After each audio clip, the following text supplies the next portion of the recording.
some of the scribes came together to him, having come from Jerusalem. Now when they saw some of his disciples eat bread with defiled, that is, with unwashed hands, they found fault. For the Pharisees and all the Jews do not eat unless they wash their hands in a special way, holding to the tradition of the elders. When they come from the marketplace, they do not eat unless they wash. And there are many other things which they have received and hold, like the washing of cups, pitchers, copper vessels, and couches. Then the Pharisees and scribes asked him, "Why do your disciples not walk according to the tradition of the elders, but eat bread with unwashed hands?" He answered and said to them, "Well did Isaiah prophesy of you hypocrites, as it is written, 'This people honors me with their lips, but their heart is far from me, and in vain they worship me, teaching as doctrines the commandments of men.' For laying aside the commandment of God, you hold the tradition of men, the washing of pitchers and cups, and many other such things you do."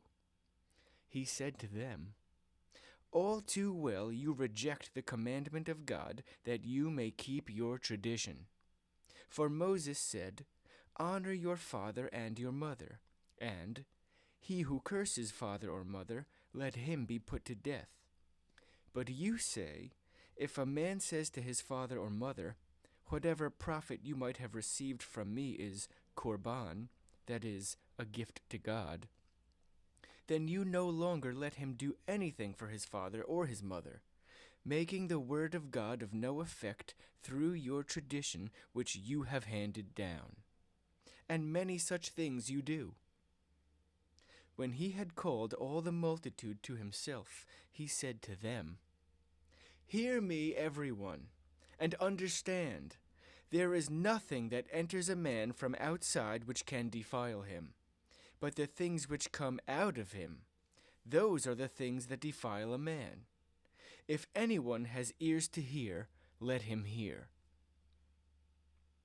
When he had entered a house away from the crowd, his disciples asked him concerning the parable. So he said to them, "Are you thus without understanding also?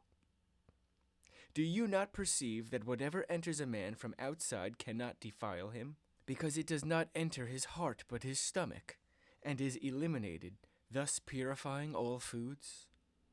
And he said, "What comes out of a man, that defiles a man. For from within, out of the heart of men, proceed evil thoughts, adulteries, fornications, murders, thefts, covetousness, wickedness, deceit, lewdness, an evil eye, blasphemy, pride, foolishness. All these evil things come from within and defile a man." From there he arose and went to the region of Tyre and Sidon. And he entered a house and wanted no one to know it, but he could not be hidden. For a woman whose young daughter had an unclean spirit heard about him, and she came and fell at his feet. The woman was a Greek, a Syrophoenician by birth, and she kept asking him to cast the demon out of her daughter. But Jesus said to her, "Let the children be filled first, for it is not good to take the children's bread and throw it to the little dogs." And she answered and said to him, "Yes, Lord, yet even the little dogs under the table eat from the children's crumbs." Then he said to her, "For this saying, go your way, the demon has gone out of your daughter." And when she had come to her house, she found the demon gone out and her daughter lying on the bed. Again, departing from the region of Tyre and Sidon, he came through the midst of the region of Decapolis to the Sea of Galilee. Then they brought to him one who was deaf and had an impediment in his speech, and they begged him to put his hand on him. And he took him aside from the multitude, and put his fingers in his ears, and he spat and touched his tongue. Then, looking up to heaven, he sighed and said to him, "Ephphatha," that is, "be opened." Immediately his ears were opened, and the impediment of his tongue was loosed, and he spoke plainly. Then he commanded them that they should tell no one. But the more he commanded them, the more widely they proclaimed it. And they were astonished beyond measure, saying, He has done all things well.